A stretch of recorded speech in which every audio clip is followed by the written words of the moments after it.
welcome to our next Oz Cos Tips live stream discussion. Today we have a really awesome discussion lined up for you on cosplay makeup, special effects, and wigs. So I have a lot of awesome people on our panel tonight. Unfortunately, Michaela DeBruce has had to drop out.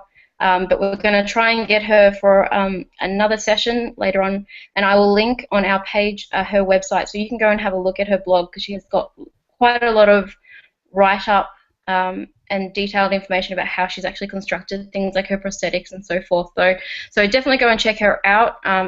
She is missed, but unfortunately these things happen.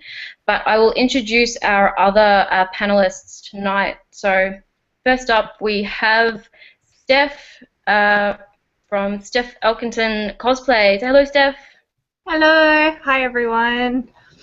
I'll just introduce myself. My name's Steph. I'm from Melbs, and I've been cosplaying for like 3 years now. I'm basically quite new to it, but my main shtick is being a makeup artist. Yeah, that's pretty much it. Awesome. Thank you, Steph. Next up, we have Megan from, I always probably mispronounce this. I'm so sorry. It's okay. Hi, I'm Megan from Percy Sophia Cosplay. I am a self-taught makeup enthusiast, I guess you could say. And I've been cosplaying for 3 years, 2.5 years. But makeup's my main passion, but I also have quite a lot of experience with working out really random wig things, so hopefully I can help you tonight.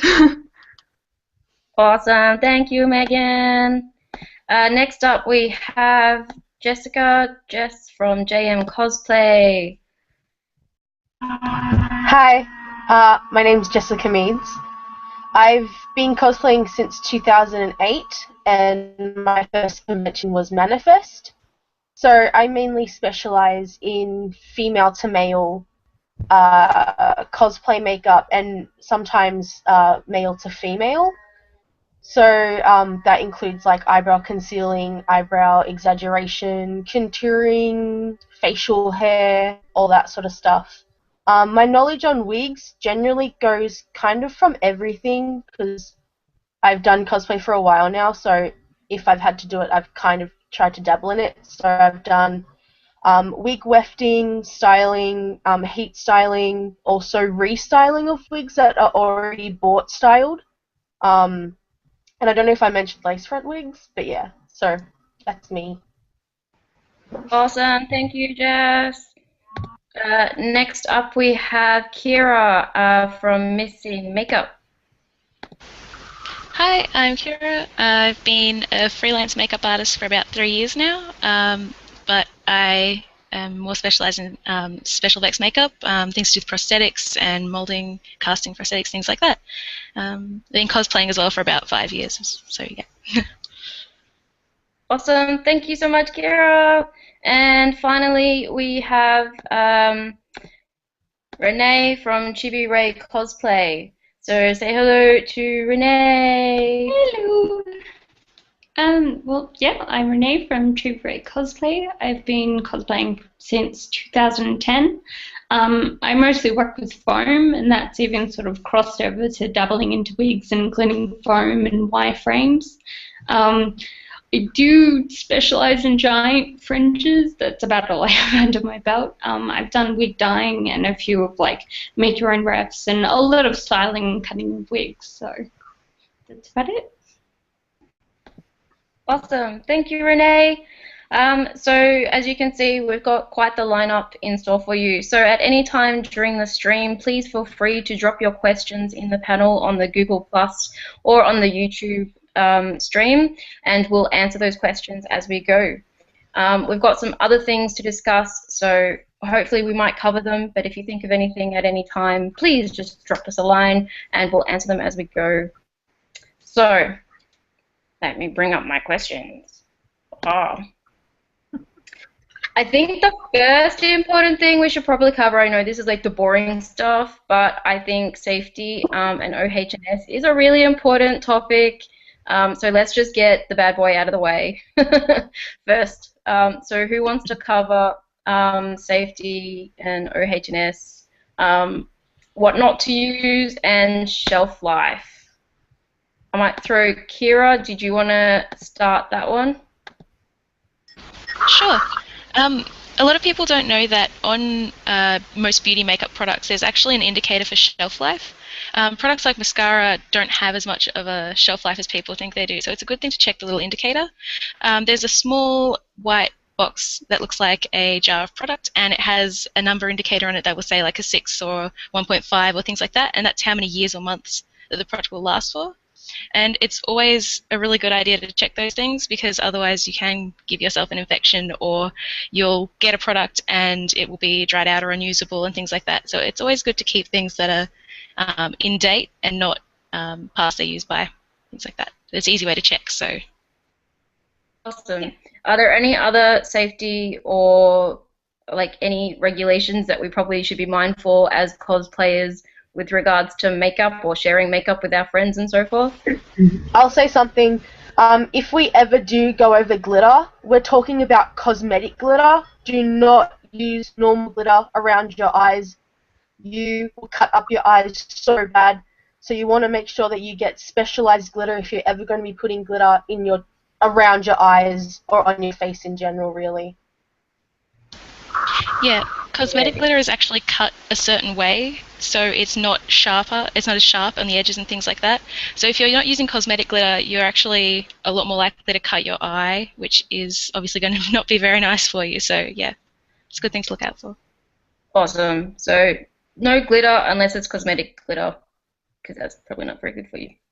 And what about sharing makeup? I could probably take that.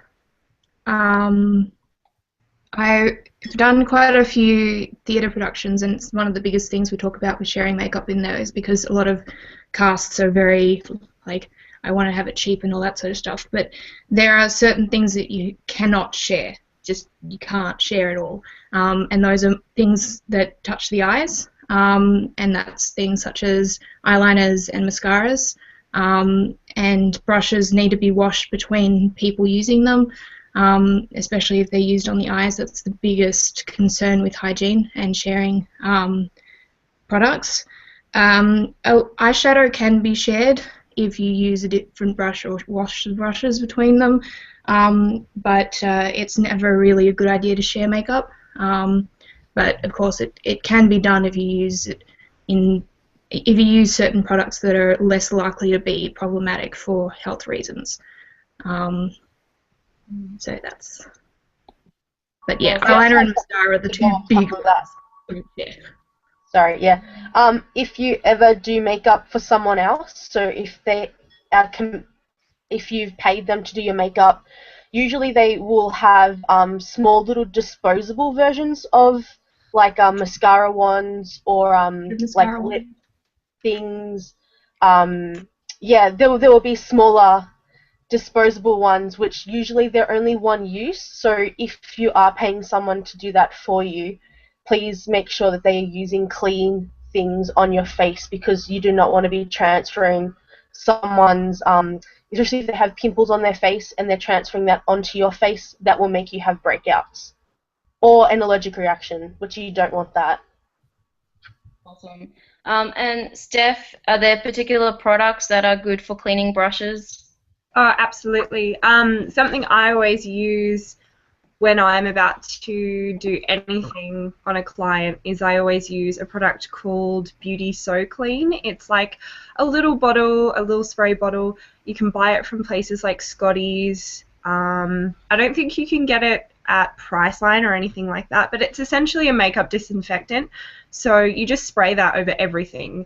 I spray it over my brushes, even if they're clean. I spray it over all of my powders, all of my palettes, everything, before I use them, just to make sure that they're doubly clean and that there's no contaminants hiding in anything that I'm using.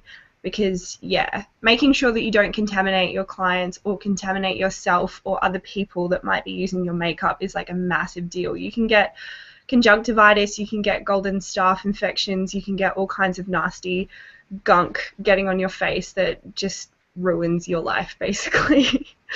Yeah. So that sort of like product is really easy to find and easy to use, but even just like 99% alcohol in a spray bottle can just like be spritzed over stuff to make sure that you're disinfecting your area and making sure that it's like good and safe to use. Sounds good. Yeah. Is there any other OHS safety stuff that anyone else wants to cover before we move on to the next topic? Face paint, in terms of acrylic paints versus safe face paints to use, is probably a big one as well. If you're going to do face painting of any sort on your body or face, you need to use products that are actually intended for that use. Artist paints and acrylic paints are not safe and not made to be used for that purpose. I mean, they're safe. They're quoted as child safe when kids are playing and painting with their fingers and all that sort of stuff, but they're actually not completely safe for the face or body art, especially if it's going to be on you for a long time.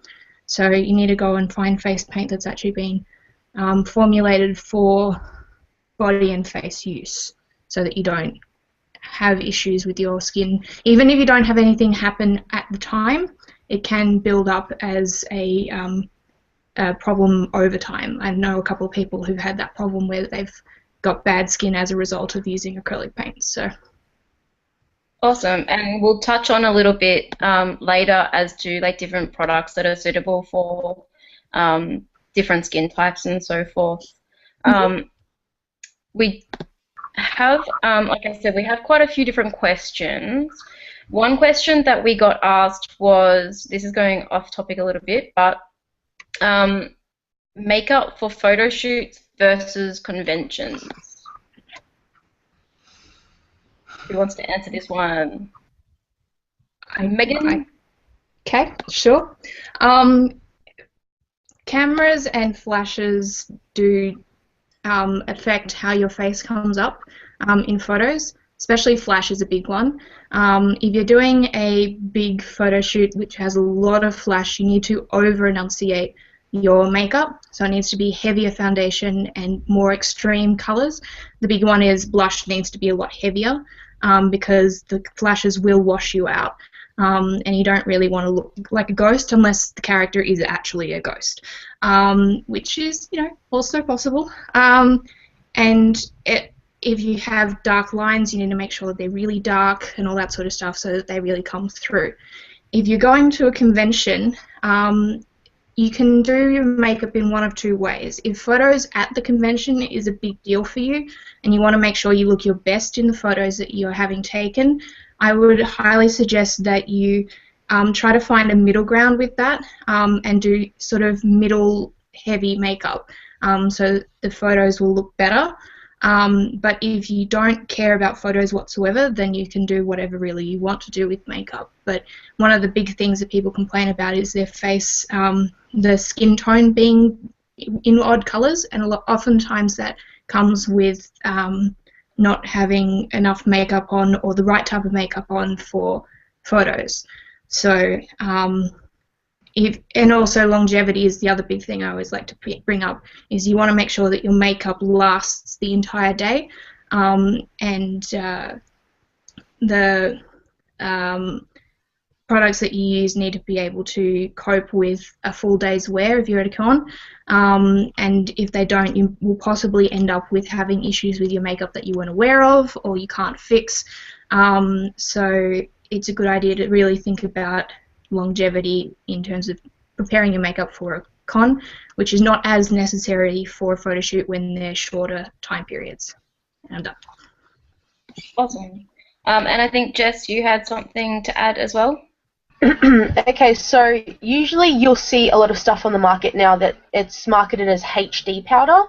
I have an example here. I'm not sure if you can see it, but it's an under-eye HD powder, and what the difference of those are is that they have tiny little microcrystals. I'm not sure if you'll see it, but they reflect the light to make you have more of a flawless finish. If you're going to a convention, you might look sparkly, but your photos will come up you'll have more flawless face, and especially if you're doing a HD video.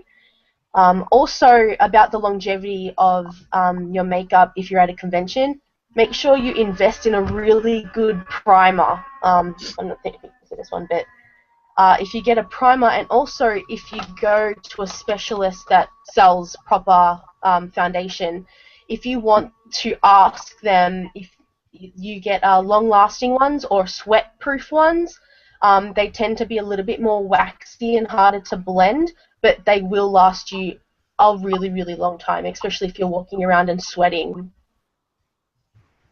Awesome. Kira, did you have anything to add from your experiences being a makeup artist, like on sets, like film sets and so forth? Yeah. On the note of primers, one thing that people don't think about often is eye primer. Usually I get asked a lot of questions about how to stop makeup creasing, or how to, if you have oily eyelids and things like that, how to stop your makeup from shifting. And one of the easiest ways to do that is to use an eye primer. Yeah, there's so many different ones, and there's so many for different skin types. So if you do have oily skin, you can get one suited for that, and it will help your makeup stay in place all day. And that's another thing that's really good for photo shoots as well, because the more you blink and express and all of those kinds of things, the more your makeup's going to move. So primers are kind of a really good investment for shoots. So yeah. On another note for that, just quickly, in terms of face paint and eyes and creasing, I try my hardest not to put face paint on my eyelids, because that's more likely to crease than eyeshadows will. Even if it's all black, like one of my costumes, it's all black, I put primer down first and then do black eyeshadow in, as opposed to the face paint. I do face paint pretty much up until the crease, but that's just to decrease the amount of possibility for creasing, because face paint doesn't like flexing necessarily. Depends on the type you use, but it can be a problem. So a good question is like, what's the difference between like a primer that you might buy at, say, the chemist, opposed to a primer that you might go and get from something like Krylon or something like that? Is there much of a difference? It's always quality and what works best for you. I'm lucky in that I've got pretty, I don't have major issues with my skin, so I cope quite well with the drugstore one. The one I use is Face of Australia. I don't feel the need to go for something else, but a lot of people say that the higher quality you go for, the more likely it is to be good for you. The big one that's always pulled up is Urban Decay's primer. That one's always, what's it called? Primer Potion, I think. That's always pulled up as an amazing primer for eyes. But yeah, the higher you go with brands, the higher quality it will be. Whether you need that or not depends on your face and how your face interacts with makeup and how much you can afford. But yeah, the Face of Australia one I find really useful. They have a matte version and a shiny one, depending on what you're doing with your makeup, and I've never had an issue with it, so that's just the one I find useful. Yep. So I think starting talk on primers, we might be able to then sort of go about like the order of application. Is there a particular method that we should go about when we're doing things like just cosplay makeup for going for a con, whether it be like full extreme or just beauty makeup, or all the way through to sketching our makeup? So does anyone want to sort of jump on board and discuss their preferred methods of what's the first thing that you do followed by the next? Yeah. I also. Or is my. Well, with special effects makeup, a lot of people don't think about the order they're going to apply their face. And one of the main things that I always tell people is make sure you put your prosthetic on first.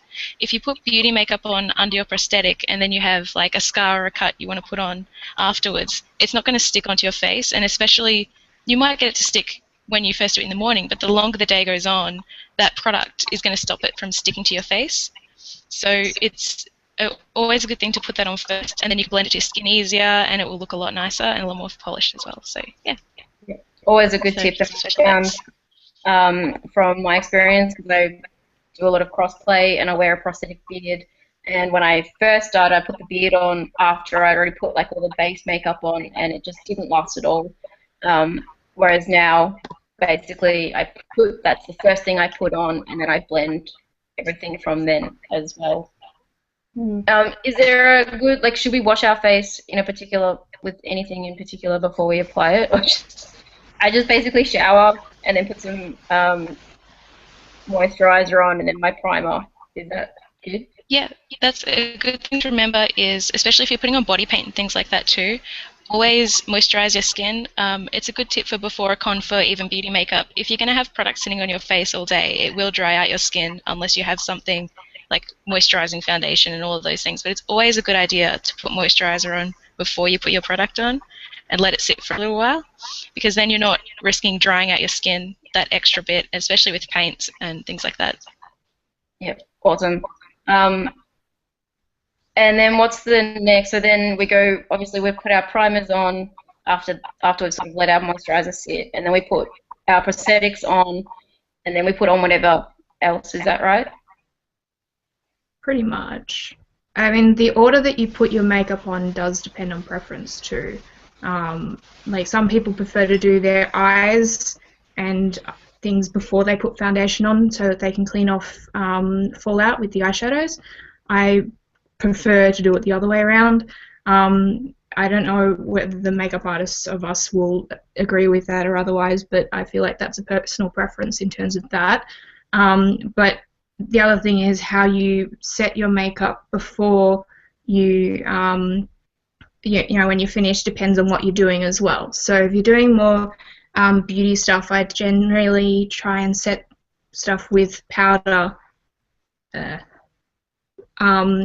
before I start on with anything else. If I do my foundation, then I set my foundation, then I continue on from there. But if you're doing face paint, you generally do most of your face paint and then set it. But it kind of depends on what you're aiming for as well. Yeah. And Steph, did you want to sort of talk us through, like, if, say I'm doing a character that has crazy eyes, so I put contacts on, do I put them on after or do I put them on before? I put them on before because trying to get them in after I've already got crazy makeup on, it just seems really silly. Especially if you have like big eyelashes on as well, you don't want to be like, you know, I guess with your eyes, they're so sensitive, you have to be really cautious of what you're getting in there. So I guess, I don't know, I haven't really dealt with contacts myself, so if anyone else has dealt with them more specifically, feel free to jump in. Yeah.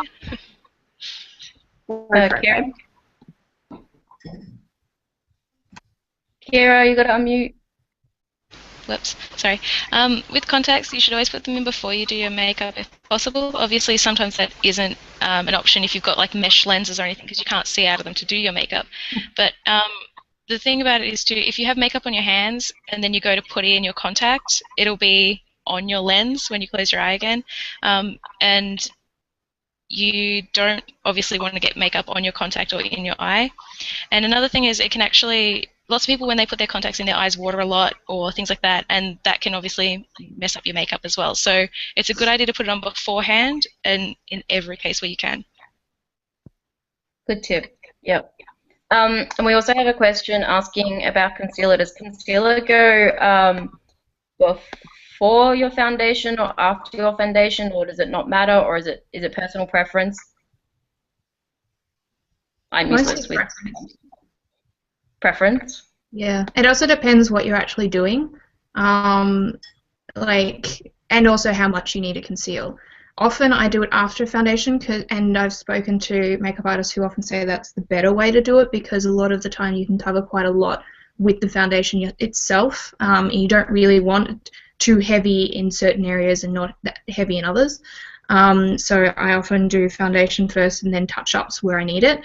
But you know, you can easily do it beforehand if you want to. There's no real faux pas against it, I don't believe. I think like for just general concealing, either or is really good. But if you're doing like full-blown like color corrections, so say, I don't know, you might have like a wine birthmark or something on your skin, or like some kind of discoloration that you just don't want to be seeing at all, and you want that extra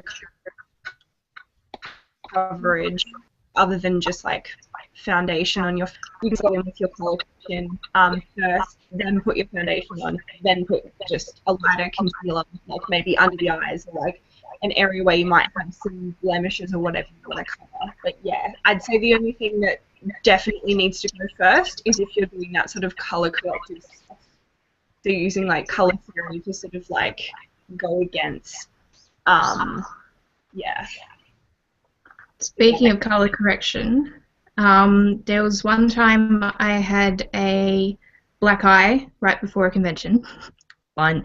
And I needed to conceal that, and I went to Krylon in the city, and they got me to get this conceal wheel, which is made for colour correcting, and it was wonderful because you can't see the fact that I have a black eye in photos at that con. So there are certainly ways that you can cover those issues, and it basically it works like the color wheel. So the one that's intended to neutralize red is more green toned, and stuff like that. So if you ever need to cover up something significant, I highly recommend the concealer wheel like this one. Other brands have them, I believe. Yeah, Ben Nye has a good one. Yeah. But that's the one that I have, and it was really useful when I had the black eye. And yeah, I put the concealer on before the foundation, then again over the top, so there was a double whammy because colours. That's a really good tip. I want to really quickly, because we'll have to keep moving on, is talk about contouring, because we get quite a lot of questions about different contouring, whether it's for cosplay or other. Is that generally the way that I do it is I put like my base down and then I start contouring and blending and then I add everything else. Is there a particular product that's really good for contouring, or does it matter? Is it just got to be something that's kind of darker? Don't use bronzer. I'll go for that one actually. I have there are two different types of bronzers that you can use for contouring. One of the best ones that melt into your skin, especially, are bronzer sticks. If you can find one of these will help you out a lot easier with blending. Also, there's a thing on the market now called like a Thin Lizzy, and it's supposed to be mainly a foundation, but I find that it's really quite dark, so it's a lot better for contouring, and then it blends a lot better, and you just put that on with a makeup brush. And usually the points, if you're going from female to male, points that you want to mainly concern yourself with are this section right here to drop your eyebrows down a little bit. Also, the sides of the nose. If you're doing male, this part right here, if you tend to contour here, it'll give you a bit more of a masculine face, and also cheeks. And it's basically the same for women as well, just on a different part. If you Google contour chart, I believe there will be one that is for a crossface, and it'll show you what you can do for the male side and what for the female side. So usually Google is your best friend for that one.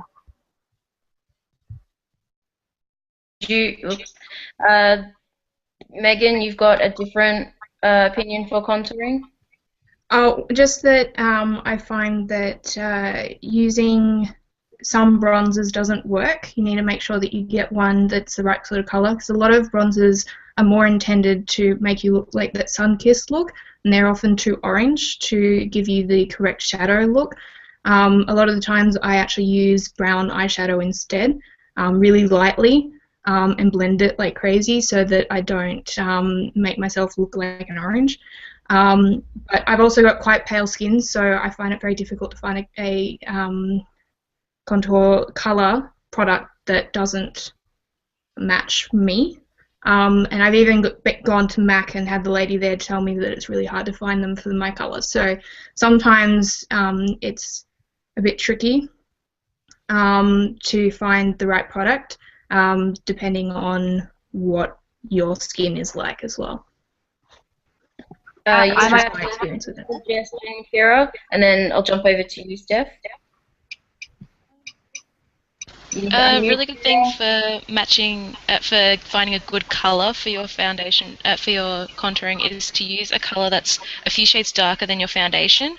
So if you have a foundation that's in a yellow tone, go for a powder that's in a similar tone but darker, or a cream, depending on your product preference. And that way you won't be making yourself too orange or too sickly looking, or too, if you match the tone of your foundation, you're going to get a lot nicer, more realistic looking shadow from your contouring. Cool, and I'll jump over to Steph. Steph, you wanted to... That was legit exactly what I was going to say.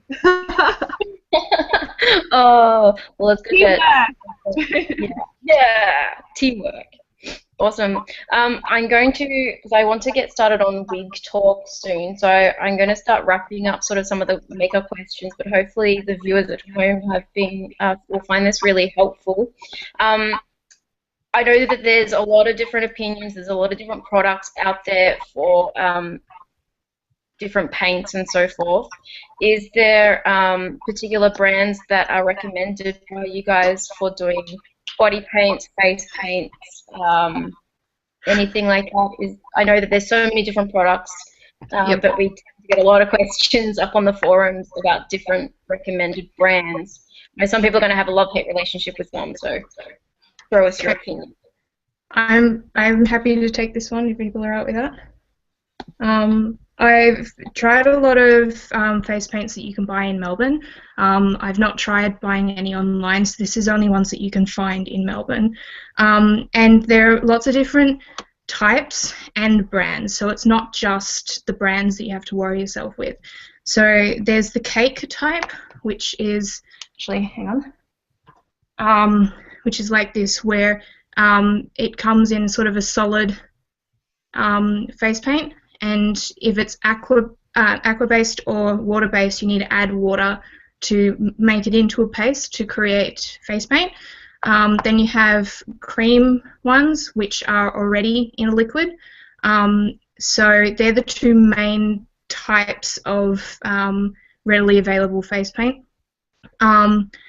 There's also alcohol-activated face paint, which I don't know much about, but it's that's like really, really high-tech face paint, and so I can't really talk about that one, but that's another option. But in terms of brands, my favorite is Krylon, which is a professional makeup company, and they do a lot of stage paint, stage makeup as well. So they have all sorts of different types, but the two main ones that people talk about are the aqua color, which is the water activated paint, and the super color, which is grease paint.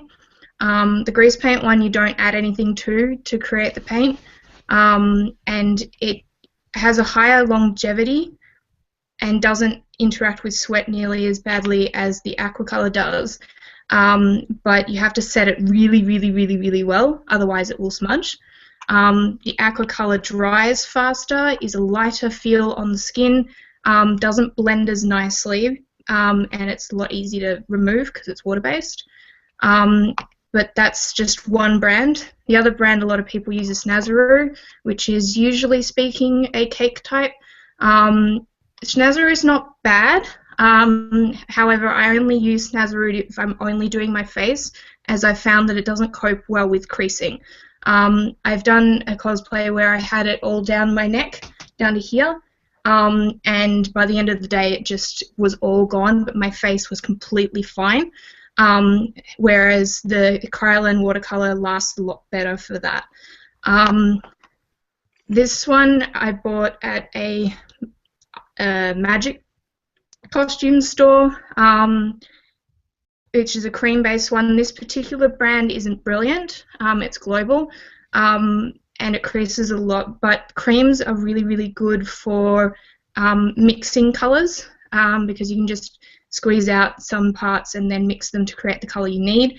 But I would recommend a better brand than this one. I've just not tried them.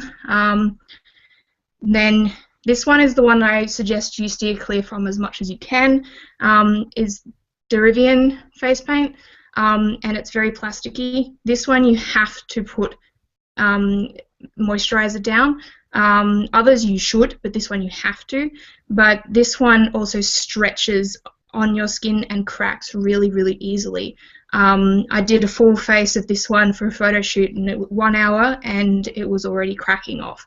It wasn't creasing, it was literally cracking off my skin. So I really don't recommend this one, but it can work, it's just not my preference. Yeah, there's all sorts of different brands out there. If anyone else wants to talk about other brands, they can. But my suggestion is always the Krylon paints. They're not that expensive. Oops, sorry. For really, really long use. I've had these for a really long time, and I've still not used one to completion. Whereas I go through the Snazzy ones a lot quicker. So that's my spiel about face paint. And I think some of it will also depend on your skin type, as to what's suitable. So I know that, like, I've got quite sensitive skin, so there are some products that just my skin will hate me forever, and it stings on my face, even if I put a primer down. So it's probably also a matter of going in and chatting to people, and they'll be able to help you with what's suitable for your skin type. They can do like a tester on you to see if that's suitable. The next thing as well, and experiment, obviously. Experimentation is really key. That's probably how I've done most of my face painting. Just quickly, before we start moving on, I just want to quickly touch on airbrushing, because I know that that's something that some people are interested in. So Kira, did you want to just touch on airbrushing? Yeah, sure. Airbrushing is really good, especially for cons, because you can get a much more polished finish, but it is a lot more time consuming. So airbrushing, you need to get yourself a compressor and an airbrushing gun, and obviously go through safety and how to use them. But once you have your airbrush, the products, there's 3 main different product types. There's silicone-based, there's water-based, and there's aqua-based, and there's alcohol-based. For a convention, silicone-based is probably best because it's waterproof. So if you have your whole torso covered in paint, you're not going to sweat it off. It will stay on, it will stay put all day. Alcohol-based is good as well, but it can be a lot more drying on the skin. And water-based is good, but obviously it's easier to get rid of. So a good brand that I really like is Tem2. Their products are like widely available around Melbourne at shops like Hub Makeup on Chapel Street, and the Krylon store carried them at one point. So the brand's readily available, and it has a lot of colours. The other good thing about airbrushing makeup is it's easy to mix colours, because you can put in your own drops of liquid and then mix any colour you want. So it makes it a lot easier to customise for what you're after as well, which is always a good option. But that face paint is cake paint is kind of a bit lacking in. So yeah. Cool. And Steph, did you want to just touch briefly on PAX paints? Maybe just give a brief explanation as to what they are. Some people might not have heard about them before. Yep.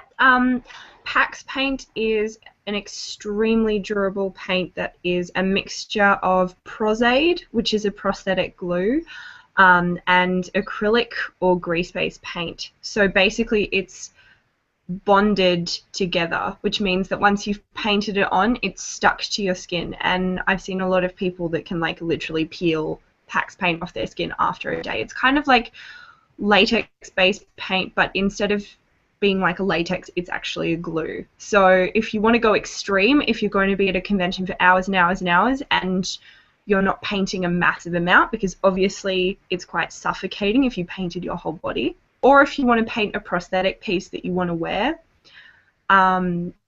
it's a really, really, really good paint to use. You can buy it online pre-mixed, but if you look up tutorials and make sure that you understand exactly what you're using and the safety associated with that, you can probably mix up your own colors. Yeah, it's just an extreme paint. It's not like a face paint that you can just paint on that'll wash off with water. It's more heavy duty, and I would recommend it if you're wanting to keep a prosthetic piece painted the same color for a long time, or if you know that you need to paint someone or yourself for a really, really, really long time. Awesome. Before we move on to the next topic, I have a fixing spray here. This is what I've used. So probably backwards. This is just the Dermacolor fixing spray. It is a little bit pricey, but it is really, really good. So this is like the more sophisticated version of hairspray, which can be a bit sticky, and some people's skin might not like it very much. So you, once you've got your makeup on, you apply your powder, dust the excess off, and then you can put this on, and it just means that your makeup lasts a little bit longer, particularly if you're wearing it in places like your hands where it's going to rub off. You don't want to rub it off onto other people. Does anyone else have anything else they want to add on makeup stuff, spirit gum, or anything like that before we move on?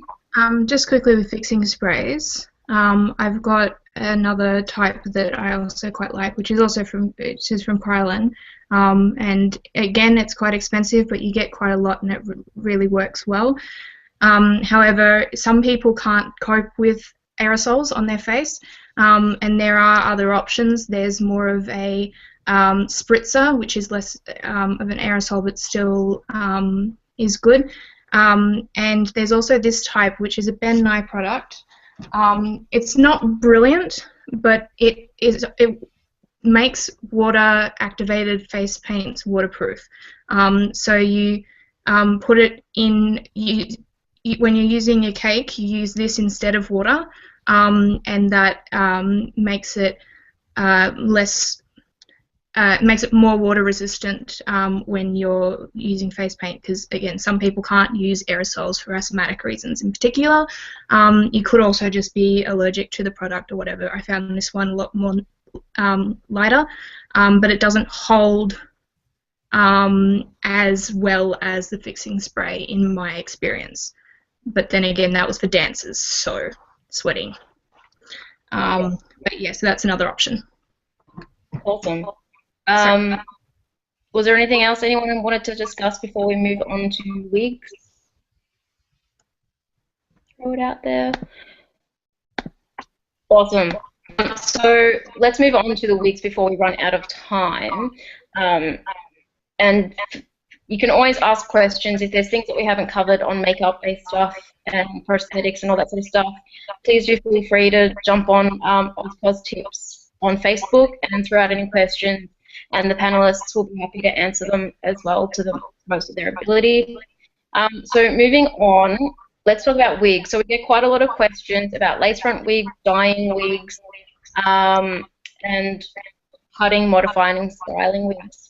So the first thing I thought we might talk about is lace fronts, because they can be a little bit daunting for people who've never used them before. I have some examples of different lace fronts, because people might not know what they are, but does someone want to just give a quick explanation about lace front? I guess I can, or does someone else want to take it?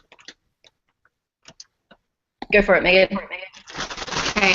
Lace front wigs are essentially a more natural hairline in a wig, and essentially the fibers of the wig itself are essentially knotted into a mesh in the front of the wig. So this is my Gamora wig, and I'm not sure if you can see very well, but there's the normal wig base here, which has the weft sewn in, and then you have the individual wig fibers knotted into this lace.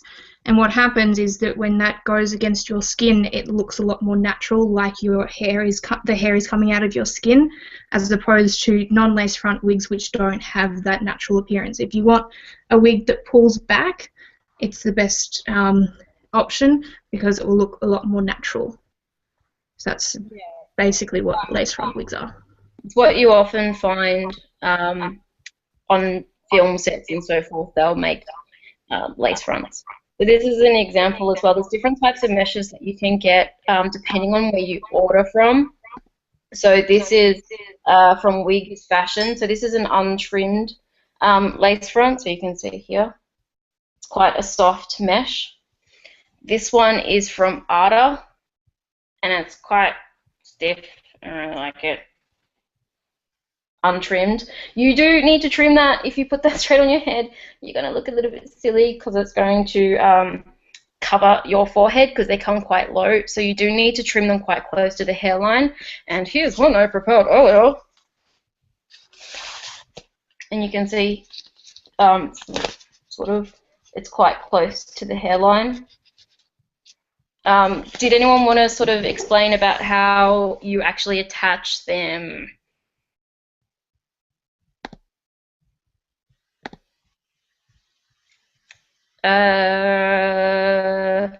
Let's throw it out to, I think, Megan, you've got some experience. Okay. With lace. Well, it depends on the wig and such. So this wig is my Eep wig, and I don't need to adhere it at all. It just sits quite naturally on my hairline because it holds quite nicely in place, but also because the hair is actually not pulling back. It's pulling forward. The only part you really see is here, so I don't really need it. Whereas with my Gamora wig, I have to adhere it down so that you get that natural look. There's lots of different options for adhering lace front wigs to your face. I've tried wig tape, which is something a lot of people suggest, and I've had lots of issues with it. So it's always a good idea to test these things. And I've tried it multiple times and it just doesn't hold on my skin. I don't know why.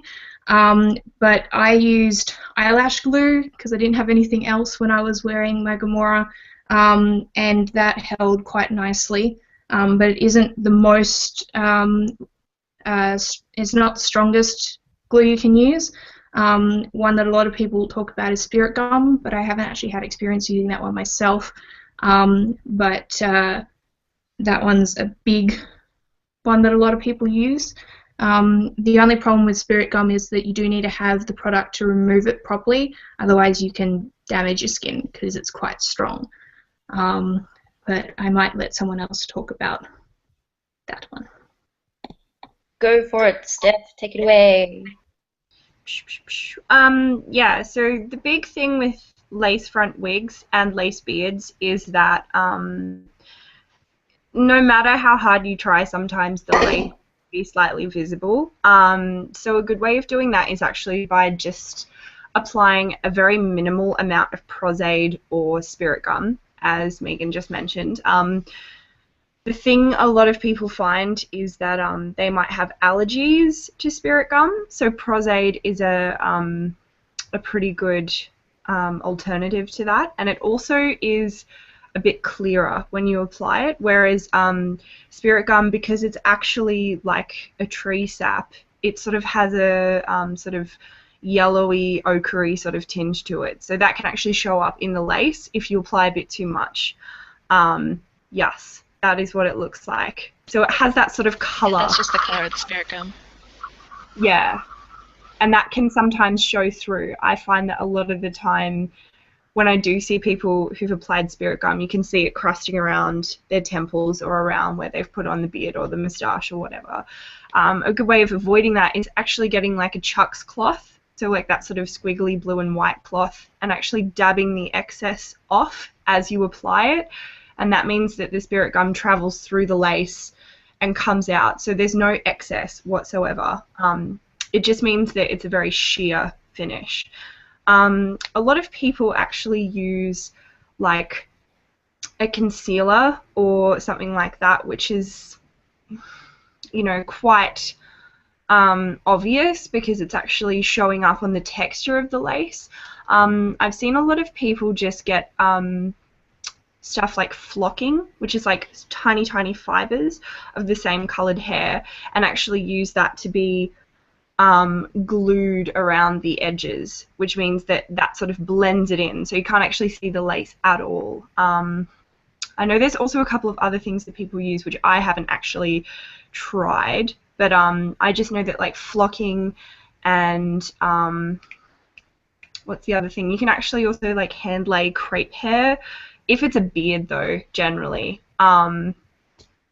But yeah, it's just like the main issue is like if you use any of that sort of glue, is just making sure you have the correct remover. I find that for people with sensitive skin, especially myself, with spirit gum especially, just using coconut oil and just rubbing that into your skin. It's not really good to get it through the hair of the wig or the beard, but if you can use that afterwards just to sort of replenish your skin a little bit and actually break down the spirit gum and the Prozaid as well, that sort of thing is really, really good to use and really gentle on your skin. I'll hand it over to someone else now. Does anyone want to give a explanation as to how you actually cut it? Is there a special technique? Do you just slap it on your face and trim it away? What if you want to add like ventilation? So ventilating is when you add additional fibers to the wig to give yourself like a widow's peak or something like that. Does anyone want to throw away? Okay, Megan, go for it. Unmute yourself. Unmute. There we go. One of the big things about cutting lace in the lace front wig is you don't want to do it like straight, because straight lines will be more obvious on your face. A lot of people use like pinking shears, which are the zigzag scissors, to cut it, so there's less of a straight line. The more you break up the line, the less obvious the wig will be. I start by cutting it about 1 centimeter away from the hairline on the wig, straight, and then I go in somewhat vertically to the wig fibers itself and try and cut as close to the fiber line as I can without actually cutting where the fibers go through the mesh. But I cut it at an angle toward like this, so that I'm actually cutting through the holes, because it's a mesh, so there's all the holes. So it is a straight line, but it's not, like, the mesh itself is jagged, and that makes a much more natural look on the face, because it's more, it's less obvious in that way. But you don't want to put the wig on with the lace front on, the lace uncut, if the lace is really hard. The Wiggers Fashion Wigs ones are really soft, so their ones are okay, but some brands have really, really hard mesh, and that can actually hurt you when you're putting it on. So cut it about 1 centimeter close. If you don't want to change the hairline, that is. Cut it about 1 centimeter close and then adjust it from there, is my suggestion with that. Awesome. Thank you so much for that info.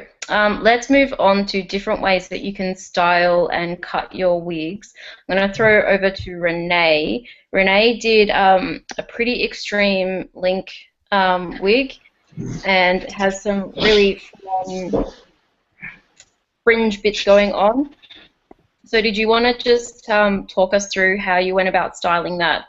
Yeah, just quickly. Basically, I notice a lot of new time cosplayers, or someone who hasn't even like cut hair, let alone cutting wig hair, because I did it myself. I'm not an expert. A couple of years ago, I just cut the wig straight across. Please don't do that. Basically, I just bought a pair of scissors. They're just stainless steel, and like even thinning scissors, they were like $5 off eBay.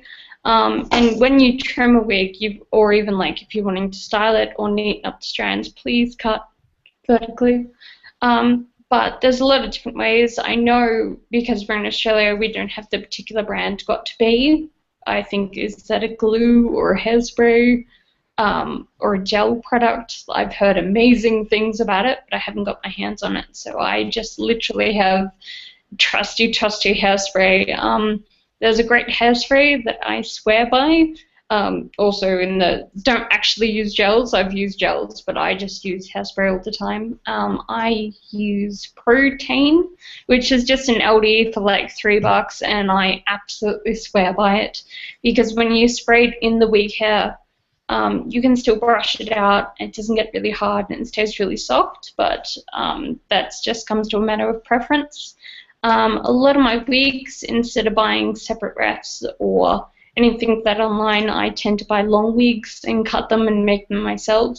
If I'm really lazy, I will glue them. which is cheeky, which is what I did for the Link wig I actually did. I will share the screen now. You guys can tell me if it's actually working. Here we go. I did a foam fridge because it's anti-gravity defying, so that's one way to build it up. And just layer up your hair from there. Also foam bases, wire bases, so it really depends on what you're doing, but I use a lot of foam and glue, lots of glue. That's really awesome. And I think as well, if you're not planning, like if you're buying a wig specifically for that character and you're going to be hacking it and sticking weird things all over it, then gluing it probably doesn't matter because it's going to be staying in that style and you'd rather it stay in that style anyway. Ooh, a handy tip just before I give it over to somebody else. When you're styling a wig, the tool when I first started was I'd be styling the wig backwards. So if you can print off any reference photos and actually flip them, you won't sit there thinking, oh, hang on, which is the left side, which is the right side. So that tends to be a little bit easier when you are making bangs or your characters got something crazy on the left side, but then you end up styling it on the wrong side. So a lot of references are easy, but definitely flipping that picture helps. That's a really good idea. I didn't even think of that. That's something I would totally do. Yeah. I think I actually did that with like my sharpshooter. I styled everything based on one image, and I was like, wait a minute. Oopsie. Jess, did you want to just talk us through some of your styling methods for your wigs? Okay, so I just got to touch base on something. Don't ever use gel, mainly because gel is supposed to react with the oils in your hair, and wigs are made out of plastic, and so it'll just look really, really wet and gross and gloopy. You don't want to do that. So I guess mainly that I can say is wigs, they are usually heat resistant to about a certain amount. I do have a YouTube channel. I'll just share my screen. So I have like wig curling tutorials and stuff like that. So if you ever do want to know the certain temperatures that you can heat form wigs, usually it's also not the heat forming that is the one that styles a wig, it's the cooling down. So with this wig, it's quite floofy and it's got like flicks.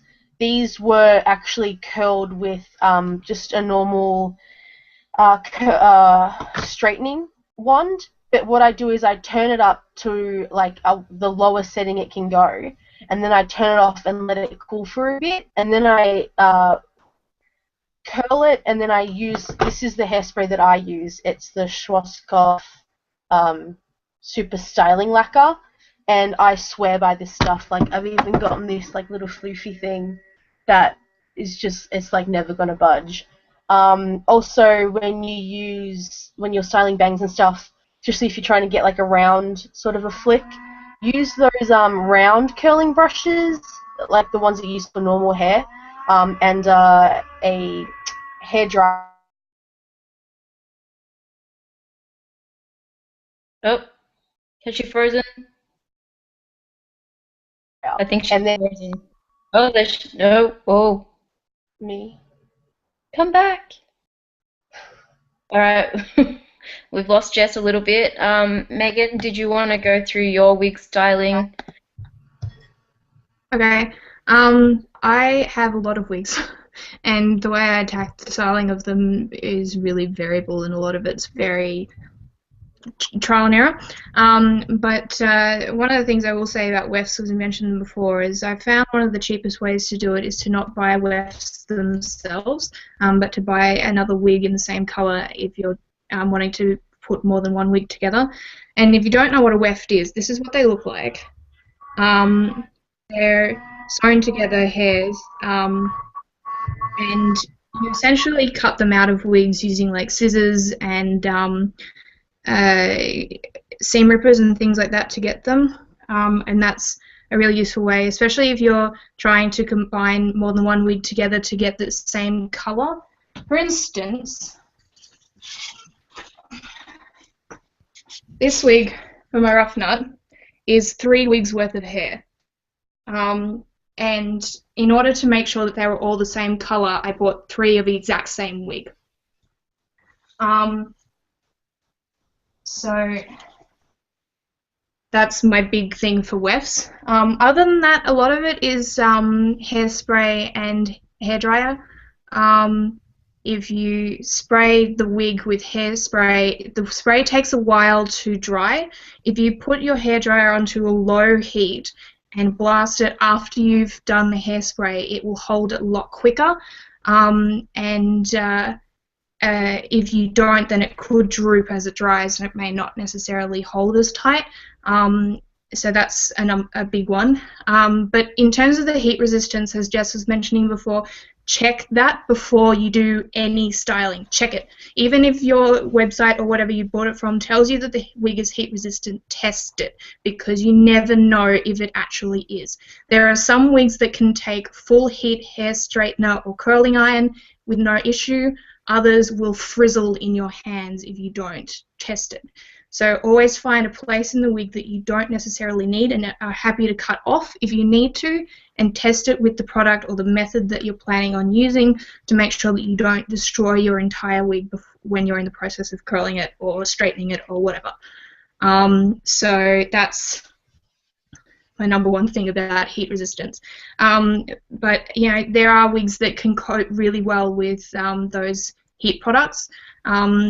Especially, I'm obsessed with Wigs Fashion and their wigs. Generally speaking, I've never had an issue with heat with those. I've used a straightener on those fibers with no issue, but you do also always need to test it beforehand. The other thing with styling is the heat itself is what forces the fibers to stay in place.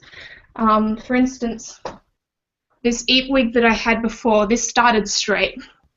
And the way that I got it to have this curl and frizz was actually I braided it into tiny braids, all of it, when it was slightly damp. Then I let it dry, and then I hit every single braid with a hair straightener after testing it, and I held it quite strongly on the braids, and then I let the whole thing cool down, and then once it was all cooled, I took the braids out and then fluffed it out, and that's how it turned from a completely straight wig to this mess, intended mess. So that's the big thing, is that if you just did a wash of a wig and then braided it and then let it dry like you would do normal human hair, it won't hold in the same way. So you do need to add that heat aspect to it so that you're actually forcing the fibers to change their shape. Then again, there are human hair wigs that you can use as well. If you're using a human hair wig, then just treat it like you would your normal hair in terms of those kinds of things. But other than that, I was specifically asked this question, so I'm going to bring her up. Oh, hello, you're lopsided.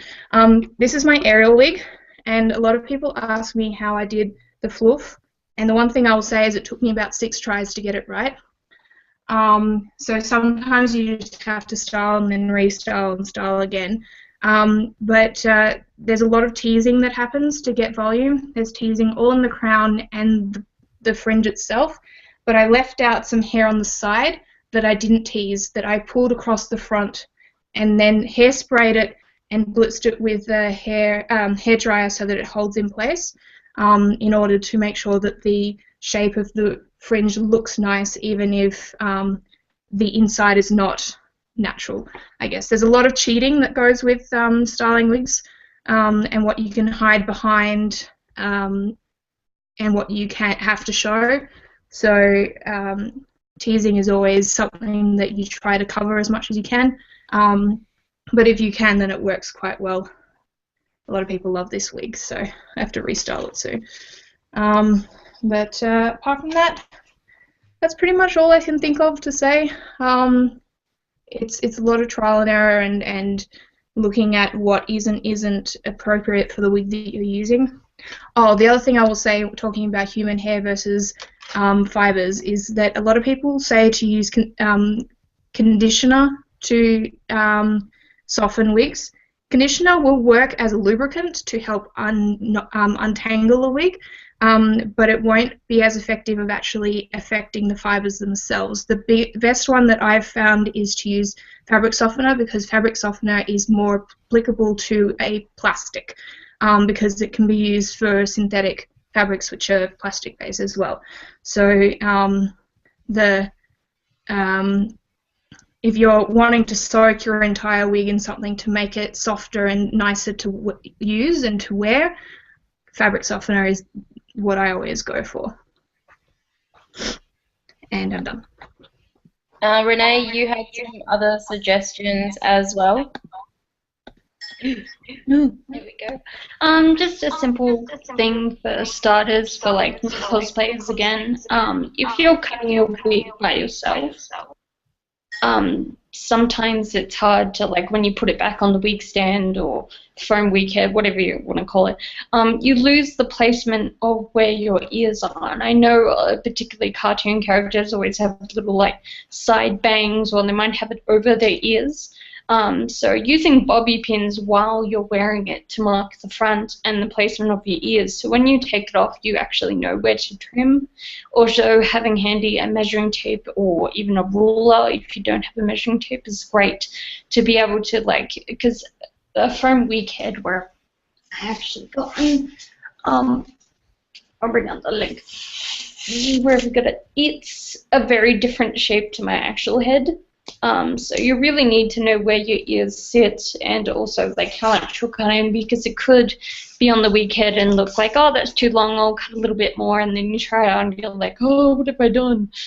So definitely measure twice, cut once. Same for fabric, same for wigs. If there is anything really exaggerated with that. I don't think we've touched on wig dyeing yet. I personally have only really done highlights. I did my TK wig. I fully dyed that because the wig came in the wrong color. I did airbrushing, but I used the FW Artist ink and 100% alcohol, which I just got from Bunnings, but you can also get it from Coles. And I just mixed it, I think it was 1/3. I just sort of just played with it, and you've definitely got to, after you've dyed the wig, you have to wash it, otherwise you'll have ink running down your face when you spray it with hairspray. So that's not a very good thing at the end of the day, just to be covered in ink. That's why it says some little tips and tricks. Does anyone else have anything on wig dyeing? I've only tried it with the ink. I've got, sorry, I'm just like multitasking. I thought that I'd show how I did mine. So I did the Sharpie method when I did Chiana's wig, Chiana from Farscape, and I'll just bring up the picture, screen share, technology. So this is my Chiana makeup trial in my pajamas because it's so sexy. So this doesn't look like much, but basically I had to give her black roots because that's what her character is, and then I had to trim it and shape it. So that was just done. Basically, you get rubbing alcohol, which you can get from, I got it from the chemist, and you pull apart the Sharpie and you cut out the middle part and put it in like a spritzer bottle and spray it onto, or you can brush it onto like with a toothbrush or something like that, and blend it out as you need to. So the alcohol holds it in basically onto the wig, because some of the other methods, like you can't use normal hair dye because it's not hair, so it won't attach to the synthetic fibers. So you need to have like the alcohol base or something similar like that to make it hold. So that's the method I've done. I've also done it when I did the Joker wig. Let's see if I can find that. I don't know if I have that. Does anyone else have any other method that they've done for theirs? Oh, here's the Joker wig. Hang on. Technology!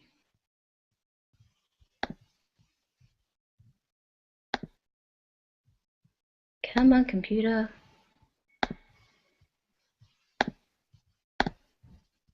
So if you can see. Dyed my wigs? Can you see that?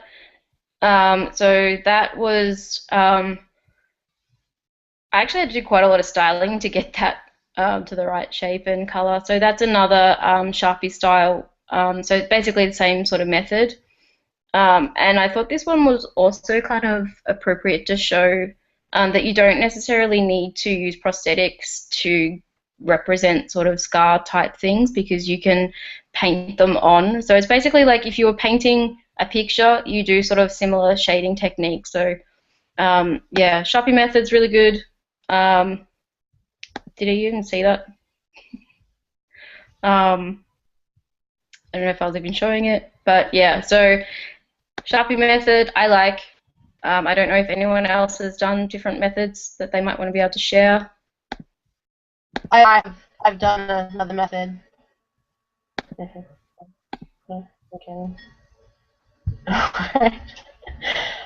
So the way that I've done, I'll just be really quick. I get a spray bottle just from Daiso, and then I get isopropyl alcohol from Barnes, and then I put it with acrylic ink. Now you want to make sure that you get the ink version, and then you put a couple of drops there, and you can dilute it for as much as you want. Makeup on Flake, by the way. Yeah, that's it. Acrylic ink. You can also use acrylic ink undiluted, but you won't be able to use it through a spray bottle, and so you just build up the color, and it would dry off the alcohol through the atmosphere. Awesome. Does anyone else have anything wig related they wanted to share? Megan? Just quickly on the Sharpie thing, I tried my first Sharpie dye on this wig, and I put in a neon Sharpie, and that was a bad idea, I've discovered. I've washed this wig like 3 times post-dye, and it's still dripping neon pink down the bottom, and I think that comes from the neon one that I use, so I don't think that neon's the best type to use, but I just on a whim tried it to see, and also I didn't have enough Sharpies, I didn't think, to get the right color I needed. So that's one thing I would suggest, is to try and steer clear from the specialist Sharpie design type ones, because that may not work as well as the pure purple ones. But it still works. I did the spray bottle method. I didn't get a very good coverage, but I don't mind it looking like multitonal, but that was because I had a bad spray bottle. Make sure that if you're going to do the spray bottle method, that you have a spray that actually has a wide spray. Mine only had a jet, and I didn't realize that until I'd already mixed everything together and was prepped and ready to spray, so I just winged it. But I would highly suggest trying to find one that has a wide spray so you get a nice even coverage when you do it. But that's my Sharpie dyeing experience. Do you want to talk about wig storage while we're here? Yeah, go for wig storage while you've got it behind you. This thing back here is the best invention for wig storage I've ever discovered. It is a shoe storage, behind the door shoe storage, and it holds a lot of wigs that don't need to be on heads. If they need to be on heads, they're on heads. The ones that need to be, that are really, really styled and can't be collapsed, I would store them all on heads. But if they don't need to be, I put them in these. I have 2 of them, and they hold all of my wigs quite nicely. And just, I'm not sure, yeah. This one, for so you can tell, that is a 1.5 meter long wig. So you can fit quite big wigs in there. And it's quite useful for keeping them separated and organized. I've rejigged this one for today because I needed to bring down a whole bunch of wigs for this discussion. But I also usually have it upstairs in my bedroom color-coded and all labeled, so I know which wigs are where and I can easily find them. And it's so much better than the old technique I had, which was just in a box and the bags were just on top of one another in the box, and that was not good. So I highly suggest that. And if you don't want to worry about restyling wigs when they need to be if they're highly styled, I would suggest storing them on wig heads, preferably in areas that don't freak out the family or friends or housemates or whoever you're living with, because that can happen. But just putting them on shelves, preferably not on the top shelf so that they're a little bit sheltered from dust. You can cover them with bags to prevent that as well. But other than that, shoe storage. Yeah, looks like I think I need to invest in that. I'm really bad with storing my wig. It's really nice because it also keeps them nice and neat. I essentially cocoon the wigs in the plastic bags, so I like put them in the bags and then roll it up and then slot them in, so I don't just shove them in. That way that they're quite neatly protected as well. Awesome. And Renee, you wanted to throw in some other suggestions? Yep, I'll quickly go off on storage. If you do have a long wig, tending to plait it is a good way to store it. Generally, when you get wigs, you end up with a really loose wig net, plaiting it back, putting it in a sealed plastic bag. I don't really have all my doors in the house are glass, so I can't really put anything on the back of them, so I just have the big 40-litre tubs where I tend to keep all my wigs in the tubs. Like my link wig, or pretty much every wig I own, has giant fringes. They do actually collapse. I barely have to restyle them because most of them are foam, but I tend to, if I have a whole box of wigs, I will put those on top so they're not crushed by any weights. But just quickly, I noticed a lot in the Melbourne cosplay forums and sort of bits and pieces, a lot about people getting hair clips or hats attached to wigs. A really simple way, and if you can do a little bit of hand sewing, like I suck at hand sewing, is attaching wigs by sewing them into the netting with the same coloured thread as the hat or the crown or whatever you're adding to it, and it doesn't ruin them. You can just clip it if it's a really loose thread. You can use wig clips, bobby pins, but if you're on a photo shoot or strong winds, they tend to just knock it off your head, or that's just a personal preference. So that's about it. Oh, we have wig clips. I've had no luck with wig clips, probably because I'm an awkward turtle. So I do sew all of my things in, which I use nylon, clear nylon threading, all the same colour. So Some really good tips. Does anyone else have anything to add? Oh, Just I don't on the wig clip thing for a sec. Yep. I have the wig clips for an entirely different reason. I use them mostly to help keep wigs on my head, in that I sew them on the inside of wigs so that I can clip them to my actual hair to stop them from sliding back, especially if I need the hairline not to go back too far, because this one I've got a little bit of a whoomph, so I don't want my widow's peak to sneak past. So I always make sure to pull it forward and then clip it in so it doesn't move back. That can get very painful though if you're using heavy wigs. My rough nut wig has them and it hurts when I use them, so do be careful with it.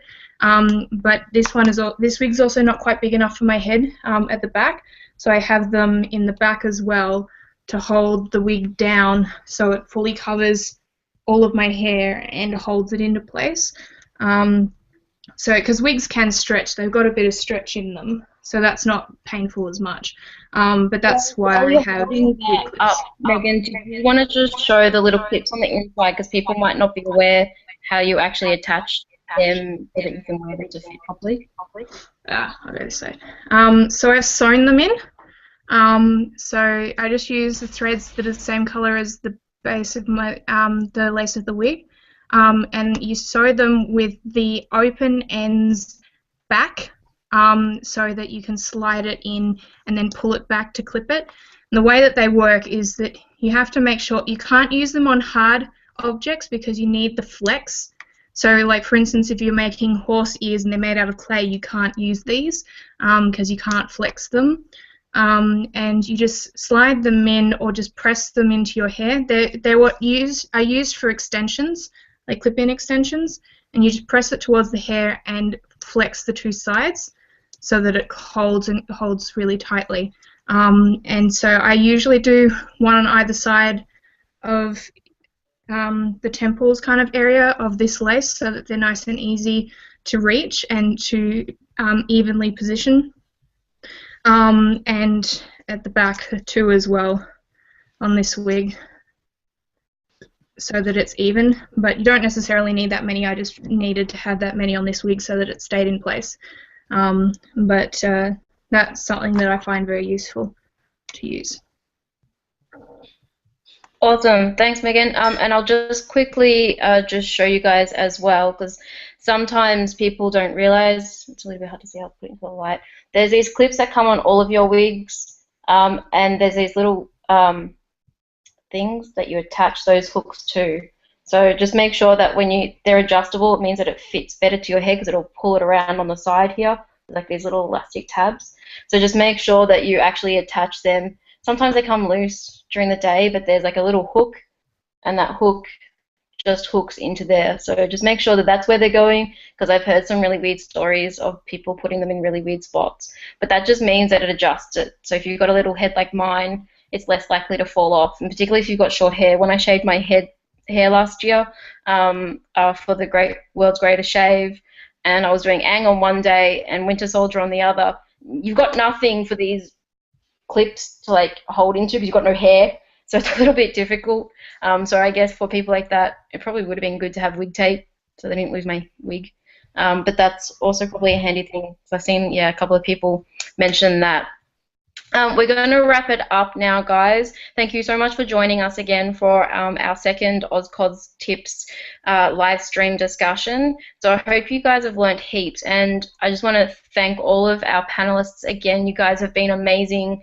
You're all wonderful and talented, and be sure to check out their pages, which are linked on the Oz Cos Tips Facebook page, and I'll link them into the YouTube video once that gets loaded up. So yeah, if you wanted to watch this again, you're watching it now and you wanted to catch up, this will go live onto, this will upload onto our YouTube and our Google Plus page, so you can watch that to your heart's desire at any desired time. Did anyone want to say any farewell wishes? Or Jess, you wanted to say something? Okay, so those clips on the back of the wig, that means it goes on the back of your head. That's the back of the wig. You might think that it's pretty funny, but I met a guy who didn't understand why his wig wasn't styled properly because he was wearing the back in the front and the front in the back. And sometimes they even have a tag. There you go. You have no excuse. Good luck. Oh, poor guy. Oh, yeah, I would have thought that you could tell which way the wig goes because, like, it's got It's hair. not really like there's a tutorial, though. It also depends on the length of the wig. Shorter wigs, it's hard to tell sometimes. Yeah, it was a short wig, so... Okay, I just wanted to quickly... Nope, okay. Sorry. It's okay. The one thing I just wanted to add before everything ended up is that no one is going to get good at this stuff overnight. I've had a lot of people say to me on occasion, oh, I wish I was as good at makeup as you are, or all that kind of stuff. And one of the things I always say to them is practice. YouTube is your friend. I learned how to do makeup through YouTube alone. Like I said, I'm self-taught. I've never done a course, and I've learned a lot through YouTube. And just practice, practice, practice. Have any reason to do it at home. Do tests of what you want to do before the day of the con. Adapt and change. Multiple things that I've done, I have changed how I've done it after I've tested it, because I test it and go, that looks good, but this could be better, so I'm going to do it differently this time. So, and also the more times you wear a costume, the more you get used to how to do the hair and the makeup with that costume.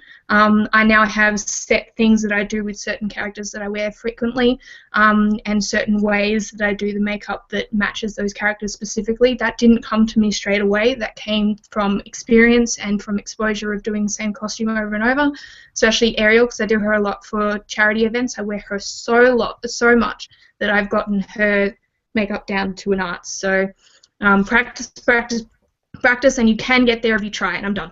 Sorry. Google is your friend. Google, YouTube, all those things are fantastic. It's basically how I learned to do most of my stuff. We're going to have to wrap it up now, guys, so I'm going to let you guys say your little farewells and all that sort of jazz. Take it away. Bye. Who's first? Thanks. Thank you for joining us. We had fun. Bye. eBay is your friend. Do your thing, girl. Thanks for watching. I hope you guys learned a lot.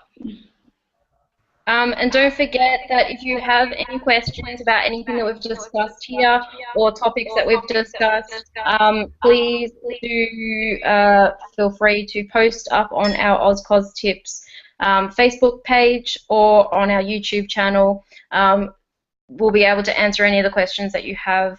And please do check out everyone's pages. Again, those links will be up so you can check out everyone that joined us today. You're all amazing. Thank you so much, and hopefully you'll join us for our next Oz Cos Tips live stream panel on another mystery topic. Thanks, guys.